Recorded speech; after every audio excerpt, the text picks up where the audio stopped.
আবুল সরকার নামে যেই বেঈমান, যেই মুশরিক আল্লাহকে বিদ্রুপ করেছে, এর ন্যায্য বিচার, এর রাষ্ট্রীয় বিচার বাংলার জমিনে হয়।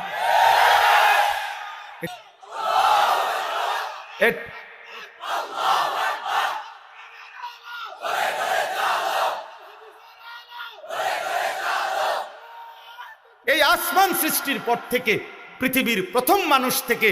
আজকে পর্যন্ত পৃথিবীতে বহু মানুষ বহু কুফরি করছে, শিরিক করছে, আল্লাহ তাআলার হুকুমের নাফরমানি করছে, কিন্তু আল্লাহকে লক্ষ্য করে, মহান আল্লাহকে কেন্দ্র করে, আল্লাহকে উল্লেখ করে, উদ্দেশ্য করে পৃথিবীর কোন কাফের, মুশরিক, কোন মুরতাদ, কোন বেঈমান, নিকৃষ্ট কোন কাফের আল্লাহকে এত বড় কথা বলে নাই। এই মানিকগঞ্জের এই বাউল বেঈমান আল্লাহকে যে পরিমাণ কথা বলেছে, এই